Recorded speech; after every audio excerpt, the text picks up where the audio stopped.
Bom, estamos aí naquela leitura do nosso livrinho aqui. Estou aqui no exílio, aqui no quarto do meu filho, por causa das obras aqui no meu prédio. Uma breve história da humanidade, Sapiens, do Harari. Esse aqui é o vídeo 22 que eu estou fazendo, né? E nós estamos discutindo aqui estou aqui na página, estamos aqui na página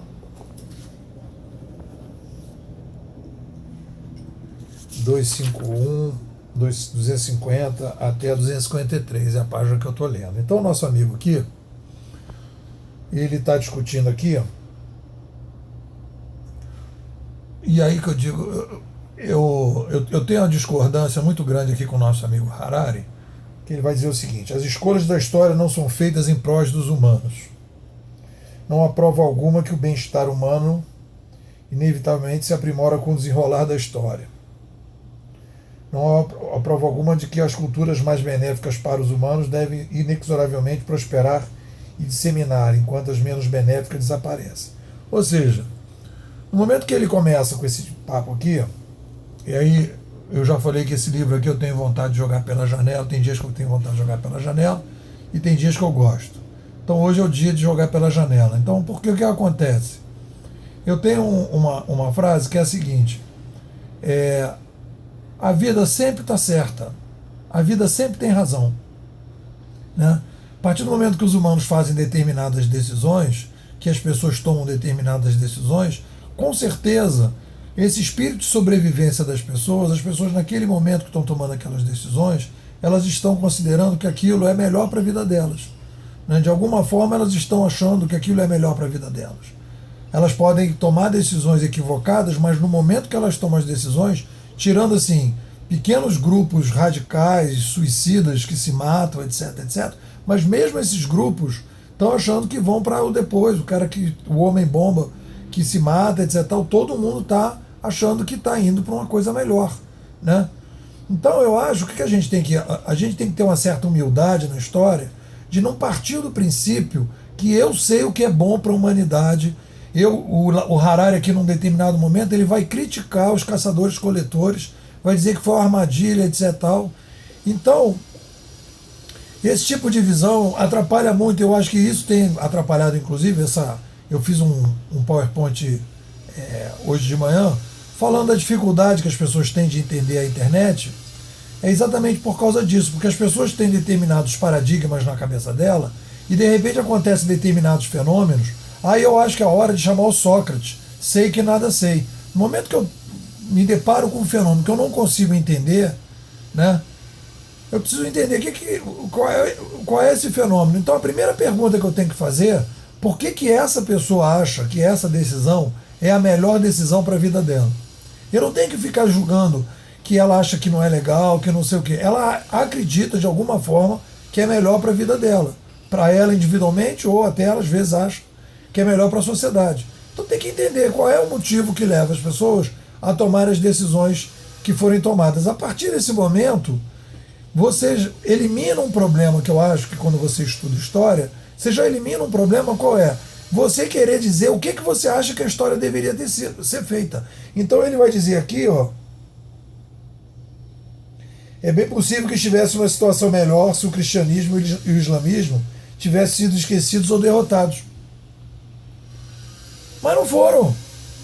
E por que as pessoas optaram pelo cristianismo ou pelo messianismo? Na minha opinião, dentro da minha teoria, por causa do monoteísmo. E o monoteísmo, naquele momento que a gente estava querendo aumentar a demografia, eram religiões centralizadoras. E por causa disso, elas aparecem. Ou seja, no momento que ele está ali lutando contra a história, lutando contra as decisões humanas, ele está numa posição, qual é? Ele quer impor a história, ele quer impor à humanidade aquilo que ele acha bom.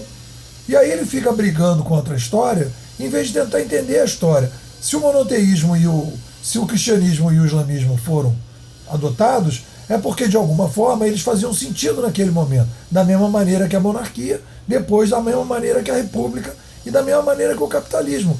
Então, se eu fico questionando o que aconteceu, eu deixo de ser uma pessoa que aceito o que os meus antepassados fizeram, e eu respeito o que eles fizeram, e eu tento entender o porquê eles fizeram, e ver quais são as opções que eles tiveram, e eles naquele dia lá, no momento que eles tomaram as decisões que eles tomaram, o que eles estavam dizendo? Olha, eu acho que isso aqui é a melhor coisa para a gente nesse momento, da mesma forma que os alemães optaram pelo nazismo, que os russos optaram pelo comunismo, ou pelo menos quando viram já estavam envolvidos naquilo, porque não houve nenhuma uma votação nem na escolha do comunismo, nem na escolha do nazismo, houve a votação, porque foi aquela coisa que é assim, o pessoal toma o poder e depois vai explicar como é que a coisa vai funcionar, né? Não é uma coisa opcional. Então, mas de qualquer maneira depois há uma adesão. Então, aquele momento, por que as pessoas optaram por aquilo? Então eu tenho que entender. Eu tenho que entender por que surge o nazismo. Você vê que a Hannah Arendt, por exemplo, quando vai fazer aqueles livros dela, que ela diz que aqueles caras que estão presos, eles não são o mal. Da mesma maneira que eu falo o tempo todo aqui, não vamos colocar o PT como maligno. O PT não é maligno, ele é resultado de determinadas escolhas que as pessoas fazem e que vão continuar fazendo. Então eu tenho que entender o que significa o fenômeno, para depois poder lidar com ele, senão eu entro nesse jogo aqui como se fosse um jogo assim de uma certa arrogância, né? De eu querer, eu na minha posição, querer definir para as pessoas o que eu acho que as pessoas deveriam ter tido oportunidade de fazer ou não fazer. Depois ele entra aqui numa viagem que aí realmente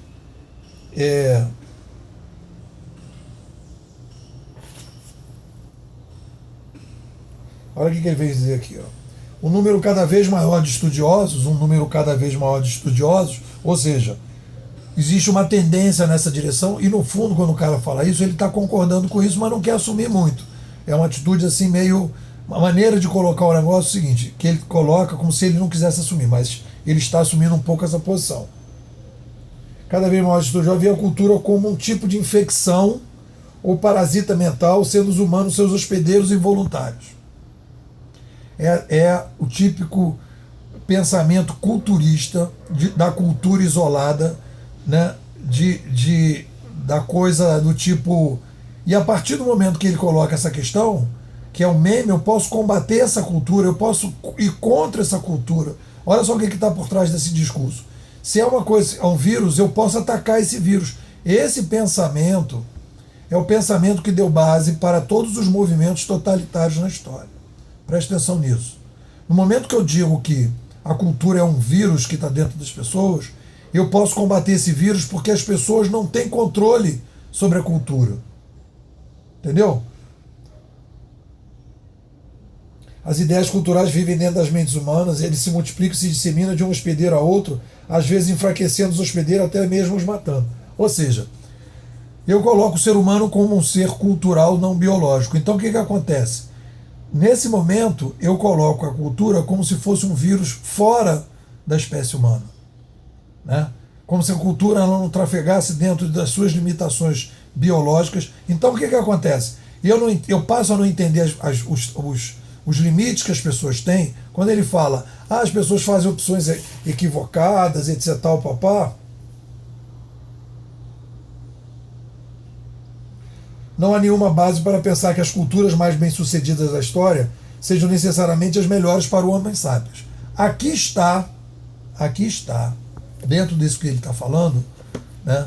E quando ele diz que a cultura não é uma coisa que tem a ver com um passado, e que a gente fez as melhores opções possíveis, e o que a gente tem hoje é a melhor coisa que a gente pôde alcançar, ele entra como uma cultura, como se fosse um vírus.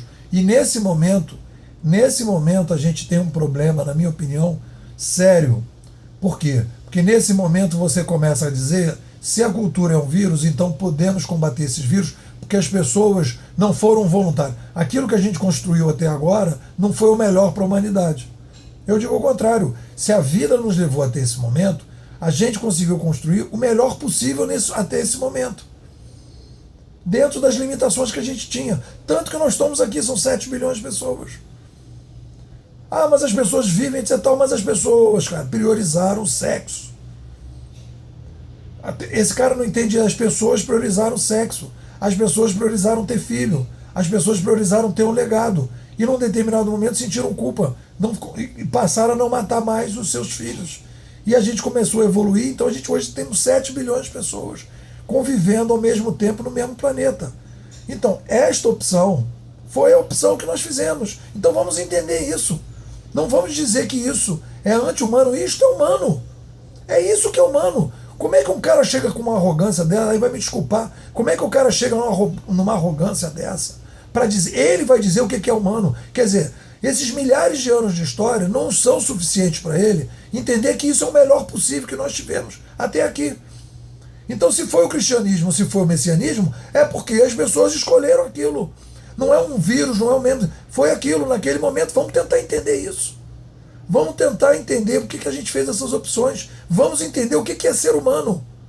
E não vamos criar um outro ser humano que não existe e dizer que tudo que nós fizemos até aqui não é humano. E ele, na sua arrogância com o que ele está falando, é uma arrogância. Ele está sendo arrogante. Na arrogância dele, ele vai julgar a história e vai dizer que nós temos um vírus na cabeça e que a gente tem que estipar esse vírus. E é isso que gerou a gente, levou a gente para o século passado, para o comunismo, para o nazismo, para o fascismo.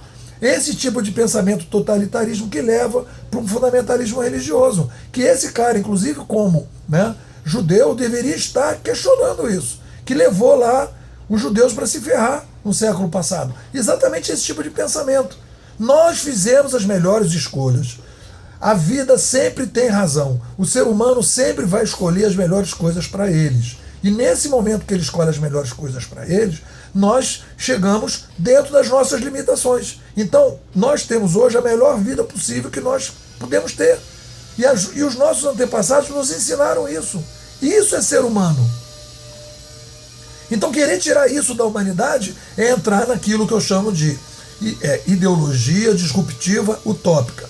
O que o ser humano fez até agora não é bom, vamos criar uma outra coisa e alguém, o nosso amigo Harari, sabe o que é isso. No fundo é o que está colocado isso nessa situação. Né? Nós somos uma espécie tecnobiológica cultural. Nós não podemos dizer que a gente é só cultura, que a gente é só biologia, ou que a gente é só tecnologia. Nós somos essa junção dessas três coisas, dentro de uma ecologia. Então, no momento que a gente quer fazer sexo, parece que a gente quer fazer sexo, e a gente chega a 7 bilhões de pessoas, nós temos as nossas limitações. Nós somos uma espécie que tem uma complexidade progressiva. E a gente vai ficando com as dificuldades em função dessa complexidade progressiva e vai tomando as melhores decisões possíveis. Ponto. Se a gente não fizer isso, o que a gente vai dizer? A gente não é. Então a gente vai dizer que tudo que aconteceu para trás até agora não era humano, que é o que ele está sugerindo, não foram as melhores escolhas, e que nós tomamos escolhas equivocadas, e que alguém, no caso ele, vai saber quais são as escolhas. Então a gente vai questionar todas as decisões dos nossos antepassados, e ele, que é o gênio da raça, vai chegar à conclusão do que é melhor para a gente, porque a gente tem um vírus, e esse vírus tem que ser combatido. Isso é o processo que levou ao totalitarismo do século passado, que o nosso amigo aqui está reproduzindo claramente. Ele já vem fazendo isso numa espécie de culturismo, dizendo que o ser humano é só cultural, e ele chegou nesse momento agora, no momento que ele fala, cada vez mais pesquisadores estão chegando à conclusão que a cultura é um vírus. Eu vou dizer, não é. Se tem mais pesquisadores, é completamente equivocada essa visão. Essa visão é extremamente perigosa, na minha opinião, com a experiência que a gente tem do século passado. No momento que as pessoas dizem que o ser humano é só cultura e que a cultura pode ser mexida e pode ser modificada e que as opções culturais que nós fizemos foram opções culturais que poderiam ter sido outras. Não, a gente tem que entender por que nós tomamos aquelas, porque aquilo vai mostrando nas decisões da espécie quem nós somos, e não o contrário, nessa arrogância que nosso amigo aqui tem, que eu tenho denunciado isso no livro, e que parece que em determinados momentos isso fica muito mais evidente, como nesse pedacinho agora. Bom, isso.